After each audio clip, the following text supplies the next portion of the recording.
Assalamualaikum warahmatullahi wabarakatuh.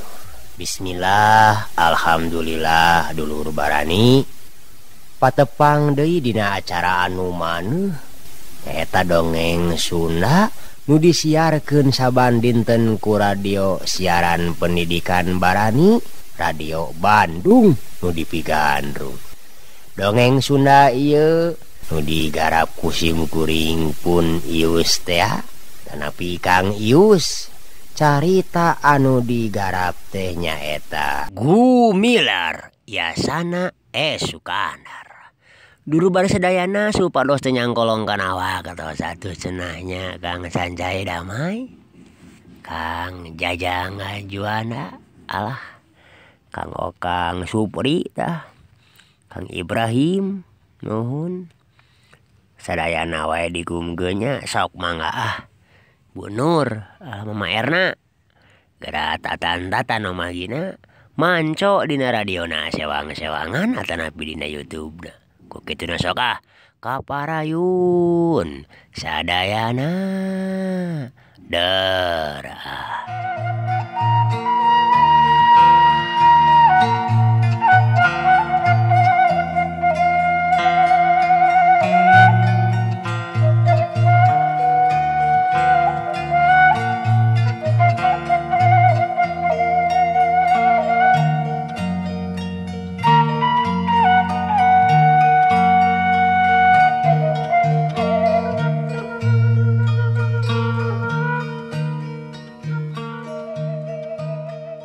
Dulur barani sadayana teu duwe sakedeung oge beja teh geus nyebar. Yen aya hukuman anu kabur lumpatna ka lapang Paris mentas Cimanuk. Kurang sanding ka babawa gempeur lantaran sapoe-sapeuting lemburna teh diincer asrak-asrakan ting kadalap ruk unggal imah digalada. Puguh sigana lumpat ka kampung Sanding Sote lantaran Asmita teh sanyatana mah mikeun salasa. Padahal teu lila oge saenggeus manehna nonggoh mapai-mapai galengan sawah dinu rada tiiseun jeung Suni manehna turun deui ka Lebak. Meuntas deui Cimanuk anu saterusna kebat ngabeng beos muru kampung Panauan bari rancingeus kawasieun aya nu ngudag. Sumur-sumur ditarempoan sakura nu bala-bala mah dikorehan tapi weleh Asmita teh teu kapanggih. Anu ngudag salah deuleu teu nyaho maranehanana teh dilejogeun ka kampung Sanding nu mata kurang sanding ibur gempeur diganggu imah-imahna. Padahal anu diteanganana mah teu kasusud laratan-laratan acan. Dua poe dua peuting dulur barani Asmita kukuli wedan disaluareun kampung Panauan nyatana di astana anu memang buni sarta harieum pinuh ku tatangkalan. Dapurana awi anu ngagigidig sisi astana tangkal kiara anu enyeuh ngarumpuyuk geuman luhureun susukan anu loba sedongna. Pantesna teh jadi panonoban dedemat-dedemit. Samoja ting rangkadak. Yuh-yuh kuburan anu ting jarumpluk ngajarepat nyangirah ngaler. Pantes pisan pikeun panyumputan. Puguh tara aya anu pirajeuneun ngulampreng luntalan tok kalobah dinya mah. Ari lain aya anu maot mah. Sajeroning dua poe manehna nyumput di dinya. Deui atuh anu di dahar teh ari lain sampe mah nu meunang ngarabut ti kebon anu ngagigidig lebakeun astana. Katilu poena Asmita hasil ngamilik papakean sapangandeg ngaja meunang nyait tina popoean kalawan teu bebeja heula kanu bogaan. Balecet bae Asmita indit deui ti dinya maju ngaler bari teu weleh sasalingkeran sieunun kapanggih ku jalma-jalma anu nangenan. Anyog ka jalan gede manehna kebat bangras nyerang jalan rondaan anu ngambat ka kampung Jati. Tidinya ngaler deui nyatana motong jalan berasna ka jalan gede anu ka kampung Bojong Salamkeun. terus nikreuh ngeureuyeun muru ka banyu resmi. Mengkol deui mapai-mapai jalan jajahan ngaliwatan sababaraha lembur beras ka Sindang Sari anyog weh ka Cimanuk. Laju mengkol ngenca mapai-mapai jalan sepur teu gurung-gusuh ayeuna mah lantaran maksud manehanana ge hayang datang ka Nangkapai teh geus poek. Maksudna sangkan ulah aya anu nangenan kuno warawuh atawa kusawe anu matak pikasieun. Dur isa manehna geus narojol ti jalan pepengkolan anu ka Cibatu. Ret manehna ngaleret ka toko nasi Babah Gondok anu geus tutup. Tembong hareupeunna dicangan ku lantera anu guyan gayun ketebak angin seuneuna ngaganteng-anteng. Kawas anu rek nenjokeun polahna petana Asmita anu keur sasalingkeran. Leok Asmita mengkol ngenca ngagedig nyorang jalan anu mimiti nanjak. Hatena teu wudu lelenyepan bari kumejot hayang papanggih jeung anak pamajikanana. Babakuna mah hayang geura nyaho kumaha kaayaan Gumilar teh. Nah geus katimu deui atawa tacan. Nepi ka seda hurip Asmita mengkol heula rek nepungan Unan sobatna. Kabeneran geraya atuh ari gok ari kabrug bae duanana silih rangkul papuket nembongkeun ka sono anu lain di kieuna.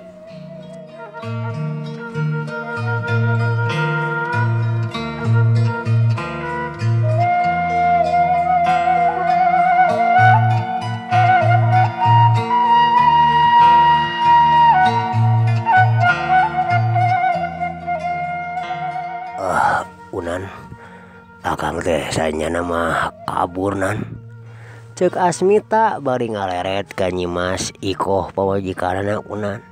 Alah, kumaha atuh Kang? Unan enggalaka malik nanya semunu hariwangeun meureun. Nya sieun ka babawa. Nya kabur wenang akang teh. Nyatana mah geus kumejot hayang nyaho kumaha kaayaan si cenah cek Nyi Esi si teh leungit nang. Cek Asmita bari bareubeuk beungeutna teh. Kana beura kawas anu hayang gera-gera hing ceurik. Har, akang teh kantos sapondak heula kitu sareng aceuk. Cek Unan nanyakeun kaget. Puguh waktu akang ditahan di pel polisi. Tapi jakeun cenah budak teh leungit Unan. Aya nu mawa. Akang teh harita geus diponis tapi manehna teu datang deui. Malah nu sejen oge eueuh anu ngalongok saurang-urang acan ka akang teh. Asmita semunu nganaha-naha ka Unan meuni eueuh pisan kaingetan ka sobat teh. Ih, saur saha teu aya nu ngalongok Kang? Harita oge abdi teh kantos neang ka ditu malah masareng sapaehon tuh. Nganyeta cenah jenengan akang mah teu aya ceuk nu ngajaga teh. Unan nembalan ngabela diri. Nyakeun bae da geus kaliwat ieu eta manan. Ayeuna mah sameme akang ka lembur hayang ngadenge heula cingan kumaha kaayaan nu dieu mah. Pang-pangna mah budak ieu anu teu boleh dipika inget bae ku kuring. Asmita bangun teu sabar hayang nyaho kaayaan anak jeung pamajikanan. Ditanya saperti kitu Unan ngahuleng heula teu gancang-gancang ngajawab. Manehna kacida ngarasa bingungna kumaha nyapikeun ngajawabna. Sanggeus dipikir dibulak-balik dibeuweung diweutahkeun ngan paralak bae dicaritakeun satarabasna. Yen ti barang Asmita dibawa ka Garut teh isukna Nyi Esih katut Gumilar kanyahoan geus eueuh ti lembur. Kungsi manehna oge bebarengan jeung nu sejen milu neangan. Malah nepikeun ka Wanaraja tapi Nyi Esih katut budakna luput teu kapanggih nepi ka ayeuna. Nah atuh dulur beres Unan nerangkeun anak teh dada Asmita. Karasana eungap barang tamat Unan ngomong teh. kesang badag kesang lemut bijil sabulu-bulu. Dedeanana ruirai kararoneng bari panon ngayembeng ku si panon. Sirah berat dunya asamui, antukna Asmita teh ramoh poe leuleus sabuku-buku, ngarumpuyuk di hareupeun unan jeung pamajikanana. Lir kapuk nu kaibunan ngulapes leuleus kawas genyer anu kapoe laju sumegruk ceurik nyambat-nyambat ngaran anak pamajikanana. Esi. Duh, teu sangka bakal papisah jeung Abah. Duh Gusti, mugi disalametkeun pun bojo sareng pun anak gumilar. Mung ka Gusti abi muntang neda pitulung. Asmita bari nyusutan ti panona anu teu katahan bakating ku pinuhna ku kasedih anu kacidakingkin. Maksud rek kalemur teh atuh kapaksa dibolaegeun deui lantaran ceuk pamikirna ka teu ari ka ieu mah oge ari anu diboro-boro geus eueuh mah. Maksud manehanana ayeuna ke sakedeung deui cenah tengah peuting rek init deui supaya arine hatena geus geulig rek neangan anak pamajikanana. Ari dina pikirna anu mangsa tadi dina pikirna hayang males ka juragan barja jeung ka si babah gondok teh ya. Tapi ras deui inget ka anak pamajikanana boa di mana jigahna cenah perlu heula diteangan. Gampang perkara balitungan mah nyarek males ka nyeri mah masih keneh loba waktu sugan. Anu dianggapna memang ulon-ulonna pangna manehna ayeuna ngalaman unggah balewatangan teh. Pancek pukul 12 tengah peuting. Nu mana harita teh meneran simpena lembur. Jrut turun ti imah unan. Bulan cahyana reyem-reyem kahalangan ku mega hideung anu ngablebeg. Sanajan harita dulu rebarani memang geus ti iseun pisan, tapi Asmita mah rumegag rek lumaku teh. Lantaran rigigna ayeuna jelas bisa kanyahoan. Cahaya bulan cukup nyangan kana paripolahna najan saukur samar-samar oge.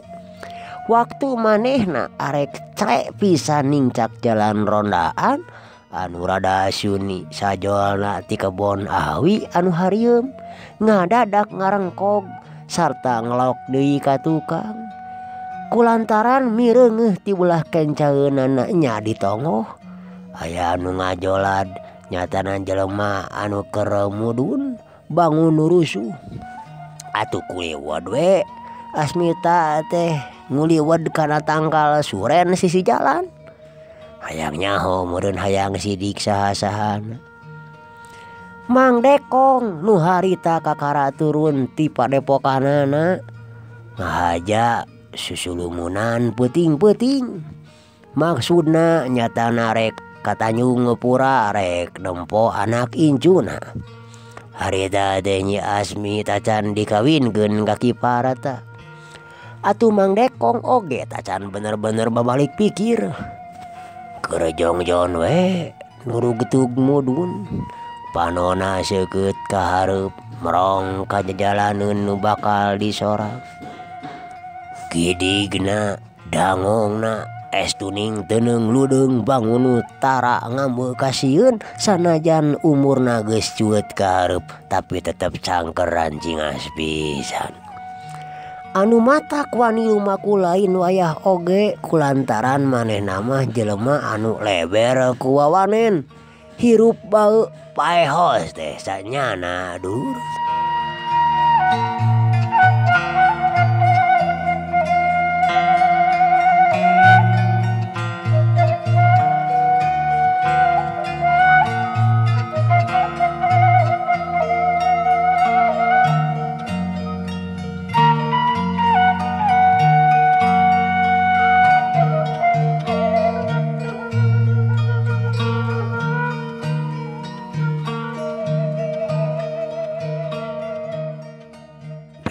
kepudunan beh tukangen raja tangkal suren anu paslang jeung hiumna pinuh ku saliara anu ramatur ta paroek kencaeun nyayeud kalakai di jalan warnana geus harideung ngabaya ke diana korosak katuhun jalan teh aya nu ngorosak beletek sora pangpung katincak reg Mang Dekong teh eureun panona gular giler bade ngaleret kagigireun ceulina rancingas ngadedengekeun pikiranana dipusatkeun tapi anu ngabeletek teh bet jempe teu kadenge deui tegueh dina hatena Mang Dekong teh tangtu cenah aya jelema anu ngintip dari sato mah lain kitu sorana Mang Dekong teh atuh geus apal deui kana sora-sora kitu mah kawan tu manukna.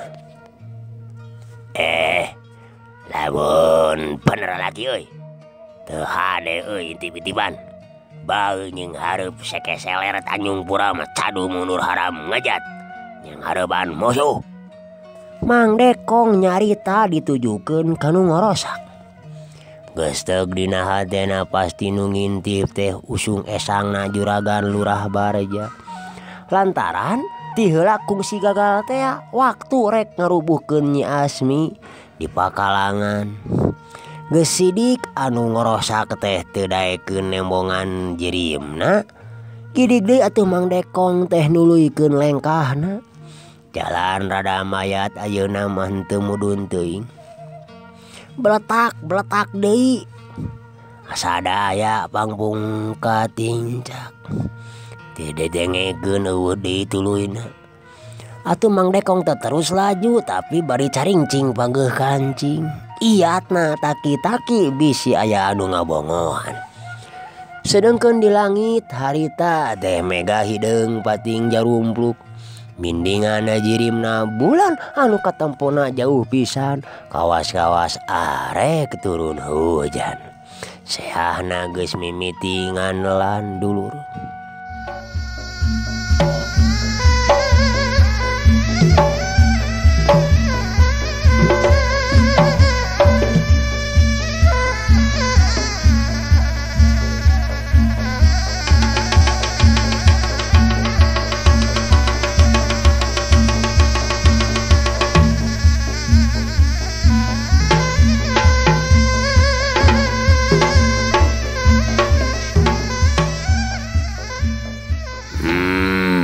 Ngabongohan lain patalalaki atuh nu kitu mah baraya. Mang Dekong geus panceg hatena yen manehna aya anu nuturkeun nu maksudna rek ngabongohan kolebat curingkang dikatuhun jalan teh aya nu luncat dina gaya pamonyet kahareupeun Mang Dekong atuh mending ngalenyap Mang Dekong teh neuleuh kana luncatna anu lain sagawaya luncatna. Asmita harita ngajega panona mencrong neuteub beungeut nu aya di hareupeunana.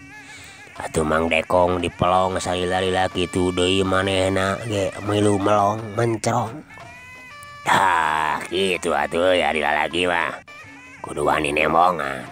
Ceuk Mang Dekong sangkaanana beuki nganelan yen ieu jelema teh moal salah deui pacalangna Juragan Bareja. Aya naon baraya? Nu matak nuturkeun teh ha? Rek nganterkeun lin. Mang Dekong nanya deui.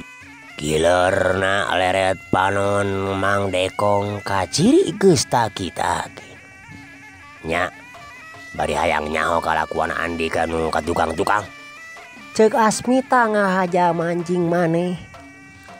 Boga sangkaan yen ieu jelema teh tangtu usung esangna Lurah Bareja. Moal bebas lumampah kitu lamun eueuh hubunganana jeung papayung desa. Kuleungitna Nyi Esih katut gumilar anakna Asmita teh geus teug bae sangkaanana pasti anu ngagebuskeun manehanana teh anu jadi ulon-ulona teh nyatana Lurah Bareja nya ieu meureun pacalangna. Nyi Esih mah geus kanyahoan salamet ngan tacan kanyahoan teh di mana-mana ayana sedengkeun gumilar tacan kapanggih raratanana. Pikir Asmita, ieu jelema teh saeutikna pasti bakal nyahoeun kumaha nasibna jeung di mana ayana Gumilarayeuna.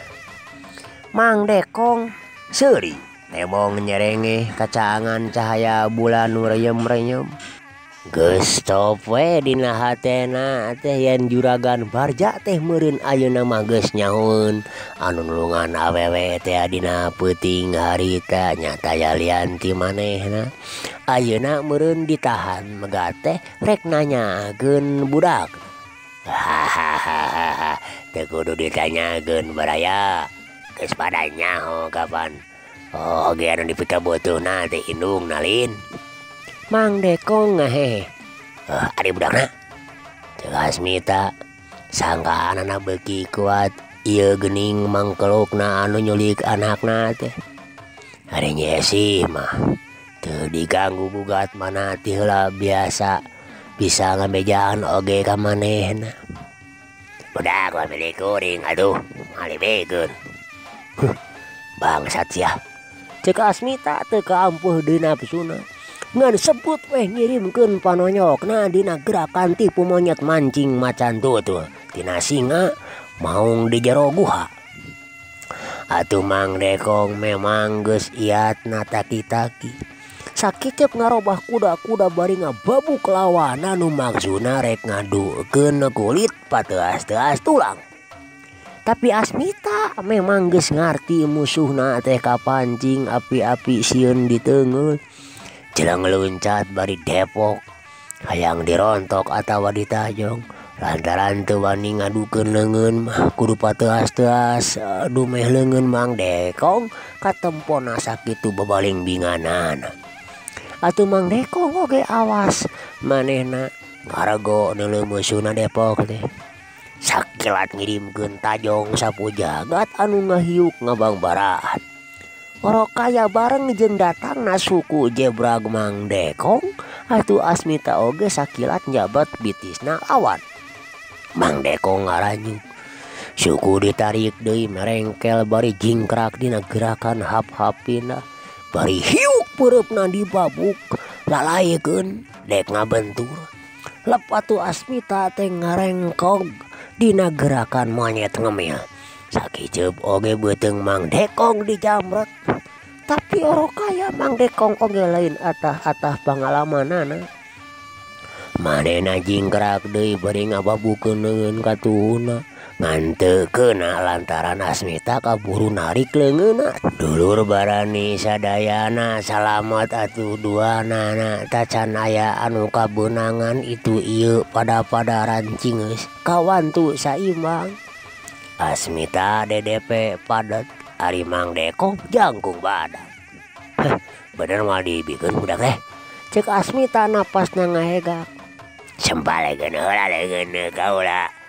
Jeung bedahkeun heula yeuh dada kaula. Temal Mang Dekong. Napasna sarua ngahegak semu nyenen kemis. Kurang ajar sia. Cek Asmita napsuna beuki parna. Hahaha. Kurang ajar mata si laing dele. Temal Mang Dekong bari taki-taki. Da kalobakeun deui carita. Seak we Asmita teh narajang. Ngirimkeun jurus pamonyet anu kacida bahayana warisan ti bapana nyatana mangsal hapi. Dina nakisna Mang Dekong teh ngasupkeun jurus kahiji Tanjung Pura ciptaan pribadina. Anu satuluyna dukdek ngadukeun pangabisa. Sagigireun silih peupeuh bari paawas-awas papelit-pelit. Asmita harita kabeunangan dipeupuh puhu ceulina. Tapi Mang Dekong oge dicamret daun ceulina. Mang Dekong ngajaul bari nyengir atuh Asmita ge ngabangkieung anu saterusna leuwih ati-ati silih lejokeun ku gerakan-gerakan tipu anu bahaya kana jiwana masing-masing. Nyatana supaya hasil ngarag-ragkeun lawan.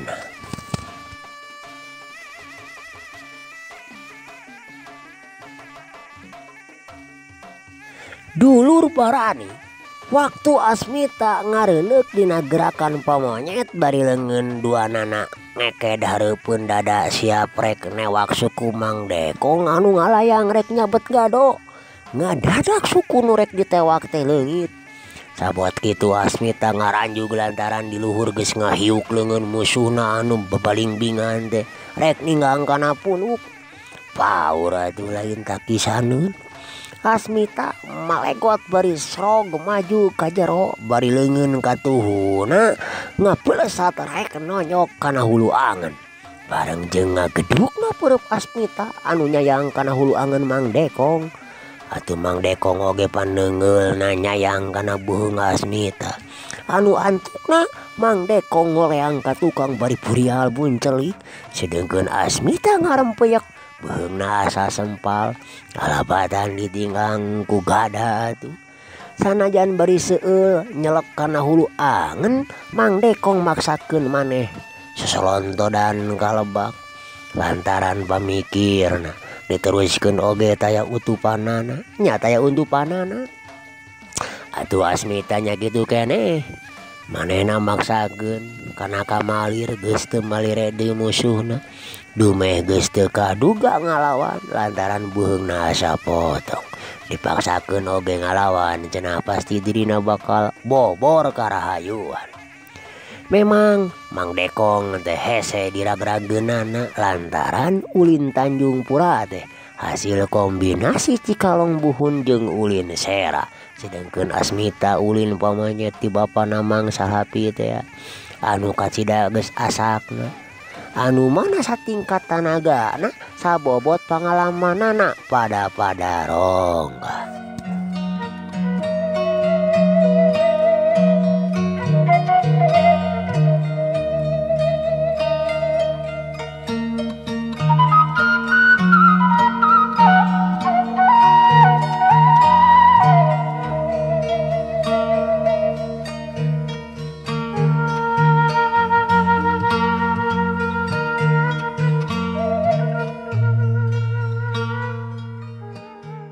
Dulur barani sadayana di mana bayayana aturan seununnya kana kasatianan manco. Geus dijieun jalan ka cai ka Tanjung Pura teh teu serikna saban poe Asmita kukuliwekan di dinya. Najan bari nyamur maksudna marek maluruh Mang Dekong pikeun menta anakna gumilar. Teu hese neangan lemburna mah kulantaran basa dituturkeun tea Mang Dekong teh ku si Susumbar yen manehna teh sekeseler Tanjung Pura ngan ngaranna we jeung lebah manana mah luput tacan kanyahoan. Ieu anu ngajadikeun kacida sulitna pikeun Asmita. Maluluh teh cukup ku nerangkeun adeg pangadegna we mangkaning deui dina maluruhna teh kukurubutan rada susulumputan puguh manehna oge kapan keur buron malah salila manehna ngayakeun panalungtikan teh cicingna teh di saung tempat ngarengna Bareto. Imahna mah cul we atuh kabatur salamurna teu bisa nemongan ari lain kaunan mah sok rajeun datang pubuhan butuh kudahareun. Dina sakali mangsa manehna meunang katerangan ti Mang Uhro anu boga sangkaan yen ieu anu keur neangan Mang Dekong teh cenah pasti musuhna. Anu matak pok we dicaritakeun yen Mang Dekong teh geus pindah ka Cigasti nu aya di leres katut budakna. Waktu Asmita nanyakeun deui di mana jeung saha anak cicingna Mang Dekong atuh anak po gede disebutkeun di Kiparata minantuna. Tapi barang tamat Mang Uhro nerangkeun Mang Dekong anu cek pikirna tadi mangan saukur pikeun ngalejogeun. Tapi barang ras Mang Uhro inget yen eta teh salah. Kumaha can lamun segaya kejadian anu teu dipiharep. Pangpangna mah ka Kiparta katut ka Nyi Asmi jeung anakna. Sabab sanya nama Mang Dekong teh keur aya di padepokanana di puncak Gunung Talaga Bodas. Ku kituna atuh Mang Uhro teh kacidahan deuleunana asa boga dosa make mere katerangan kitu.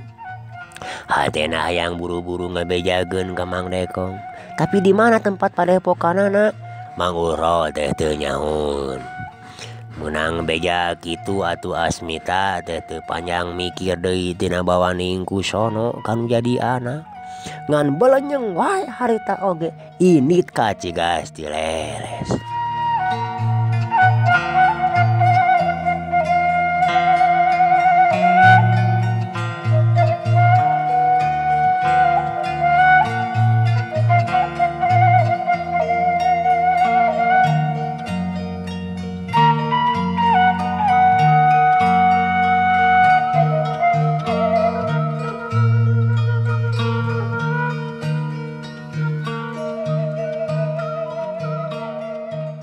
Dulur barani sadayana di mana bayayana haturan ye Kang Supri, Kang Sancai Damai, Kang Ibrahim, Kang Jajang Juanda, Teh Esther Adelia deknya sesanya bana lah.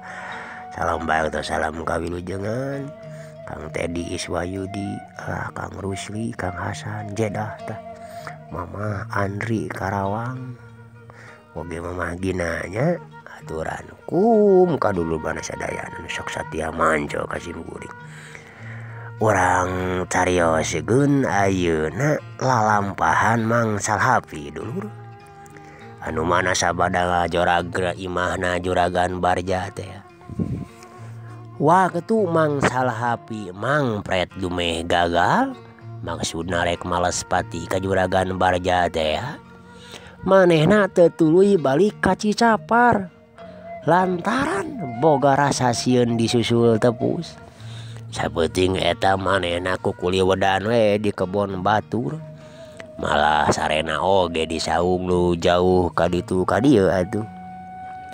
Isukna rebun-rebun keneh manehna geus mudun deui. Tapi teu boga tujuan inditna teh. Ieu mah asal kaluar we di daerah eta sieun kapanggih kunu ngabaladik. Datang ka Nangka Pait masih keneh isuk terus we ka Cihuni. No aduh kabeneran pisan arigo keteh manehna papanggih jeung batur sapagurona. Dina keur diajar main pot ya baheula nyatana di Cianjur. Atuh terus we dibawa ka ieu mahna didungus cilik. Bari ngobrol nemongkeun di kasonoan dumeh 18 tahun papisah ayeuna patepung deui. Istuning sagala dicaritakeun. Sajabana ngadongengkeun lalampahanana masing-masing oge nataan batur sapaguronana. Nya di antarana aya anu ngaran Padarga anu cenah ayeuna teh aya di Cigasi. Baheula mah masing-masing pada tukang ngalantrah. Jadi pangarit di hiji paguron main apa di Cianjur. Didinya terus ka ujung kulon. Tah didinya cenah waktu bapisahna Mangsal Hapi jeung Padarga teh. Atuh Mangsal Hapi mah ngasakeun ulin pamonyetna, hari Padarga mah ngasakeun ulin Cimande buhun. Anu saterusna kebat tembus ka Karawang, laju bangblas ka Cirebon, sarta nepikeun ka harita ieu dua batur sapaguron teh tacan patarepung deui. Kabenaran atuhnya keun we engkelah ku kuring di anjangan atuh. Puguh sono ieu mah kuring teh ka Darga teh. Cik Mangsal Hapi bari seuri ras inget ka budak lalaki nyatana yang jana anu mere cai teh anu cingirna buntung sabuku. Pabeberang Mangsal Hapi pamitan balik. Tapi sanyana mah manehna teh terus ngagedig ka Cigasti rek nepungan Padarga anu geus matuh di dinya. Dulur barani Asmita oge anu harita yeunitna ka Cigasti rek neangan Mang Dekong nu cenah cicing di imah minantuna nyaeta Ki Parta. Sakumaha katerangan ti Mang Uhreng. Asmita mendatangna ka Cigasti teh kira-kira pukul 10 peuting. saenggeus tatanya ka urang dinya.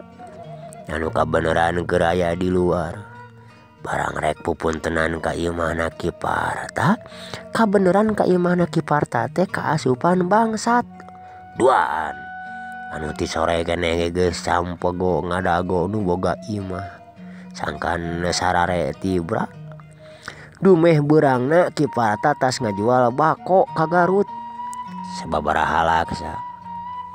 Pletak sampai ada panto tengah imah teh disungkal ku bedog. Brai panto muka juringkang. Hari kita teh dulur. Tapi Ki Parta kaburu nyaring.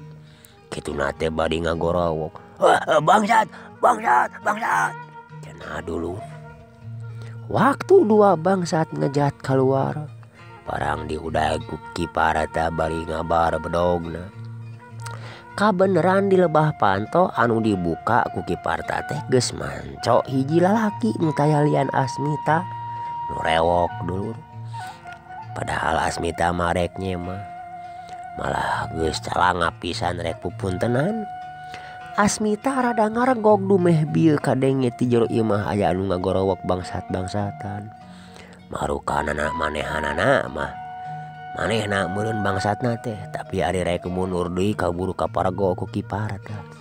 Anu langsung ngahambatkeun bedogna. Puguh we Asmita ngaranjug reuaseun. Sakilat manehna loncat ka tukang.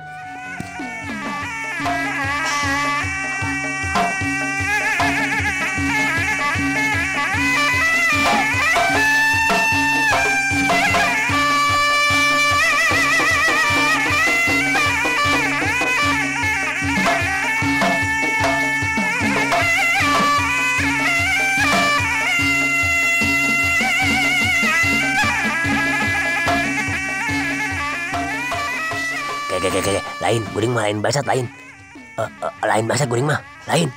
Cek Asmita bari taki-taki dume Ki Parta ngamanggeun di bedogna. Bang Jaja, waya kieu rek ngabadog kurang ajar sia kumayua. Cek Ki Parta bari iuk kolebat bedogna rek melah kana sirah. Asmita nu katempona rewok jeung codet dina pipi katuhuna. Lain deui reuaseunana tuh. Lain kuring mah lain bangsat, kuring mah rek nanyakeun budak. Walon Asmita bari mundur. Ki Parta sakedapan mangaragog heula dumeh ieu jelema teh natanyakeun budak. Sedeng tadi anu diudag di jero imah sidik bangsat. Tapi lantaran curiga Ki Parta tetep nganggap bangsat ke Asmita teh sarta pok deui. Rek naon sia? Yol ka dieu peuting-peuting. Hari lain rek padog mah. Kumayua sia. Api-api nanyakeun budak sagala. Kituna teh dulur barani bari seak we narajang deui. Asmita anu kapaksa kudu ngabela diri. Bisi gabeunangan rikat luncat bari Depok. Barang lah bedogna Ki Parta. Anu rek meulah kana sirah teh sakilat ditajong. Kawan ngagunakeun umpamanya Asmita geus ngacekuk kana leungeun lebah si Ki Parta. Najan teu panah lantaran Asmita mah teu boga niat jahat, tapi teu burung we gagal pangadekna Ki Parta teh sarta bedogna macreng ngoloprakana golodog. Dulur barani Ki Parta anu kacidana pesuna asa dihina ku bangsa teu pikirna mah gawat narajang deui make gerakan cimane, tapi dina rajongna teh kalang kabut lantaran nafsuna nguwung-nguwung amarah modal teu kawadahan. Dina rajangna teh estuning acak-acakan atuh Asmita kasere deui tadi nama rek ngejat teh nyarek ngelehan maneh ngan orok kaya teu kaburu dumeh waktosna kabojeng seep. Euleuh kabojeng seep dulur. Caga tu carios dongeng Sunda dina jajari carios gumilar riasana Sukandar urang cekapkeun heula dugi ka dieu dulur. Kalayan ditutup wae. Wabillahi taufik wal inayah wal barokah. Wassalamualaikum warahmatullahi wabarakatuh. permios.